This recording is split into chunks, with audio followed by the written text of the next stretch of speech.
twisted man made a creepy discovery. The female doctor came to his restaurant to eat at the same time every day and watched him with a focused gaze. At first, the man didn't pay it any mind until one day he tentatively threw a flirtatious glance at the female doctor. Unexpectedly, a flicker of excitement flashed in her eyes. Just as it seemed the female doctor was about to walk toward him, a police car suddenly pulled up in front of the restaurant. It turned out that day was when the man was scheduled to have his ankle monitor removed. Since they weren't sure if he had turned over a new leaf, the officers kindly warned the female doctor to be extra cautious. On the surface, the female doctor pretended to agree, but once she got home, she crushed sleeping pills into juice. The next day she went to the man's restaurant again. Seeing that the electronic cuff on his ankle had indeed been taken off, the female doctor deliberately left her umbrella on the table and then turned to leave. The man guessed this was a hint the female doctor had left for him, so with an excited face, he invited her to spend a lonely night together. The female doctor seemingly agreed readily but changed the meeting spot to her own home. After the man rode his bike out of town, she drove as if she were catching up to him. Seeing that, the man threw down his bike and got into the female doctor's car. Then the female doctor thoughtfully handed him that specially prepared drink. In no time,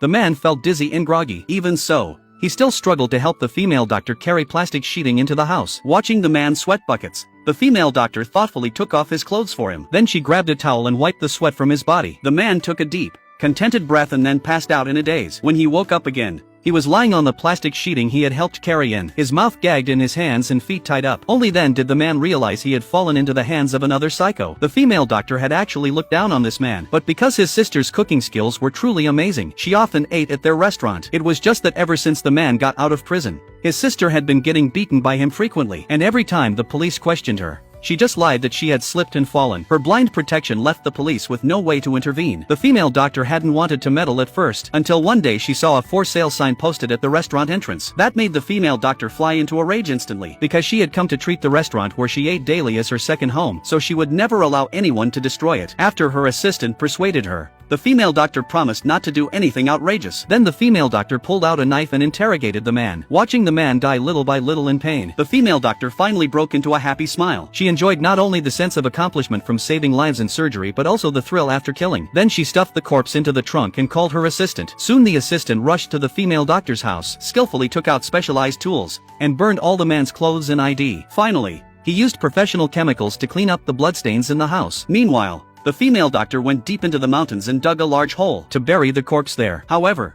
while the assistant was cleaning up the evidence of the killing, the burning clothes outside caught the police's attention. They stopped their car and slowly looked toward the house. At the same time, just as the female doctor finished digging the hole, a beam of light appeared in the distance. Then a figure slowly walked over this way. The female doctor knew the jig was up, so she immediately hid behind the car, grabbed a shovel, and prepared to attack at any moment. Just then the police knocked on the female doctor's door. The female doctor also raised the shovel to attack but was startled by the person in front of her. This person was the female doctor's mentor, Jack. The reason the woman had become so violent was because of this man. The female doctor's name was Lisa. She had been fascinated by the human brain since childhood because she carried a huge dream to one day study under Jack, the world's top neurosurgeon. Through relentless effort, she successfully moved Jack, so in every surgery afterward, he would call Lisa to the front to observe and learn up close. And this smart apprentice was able to handle all surgeries in less than a year. She had thought her future would be bright, but one day the hospital planned to send someone abroad for further study. In everyone's eyes, Lisa was the obvious choice, but when the list was announced,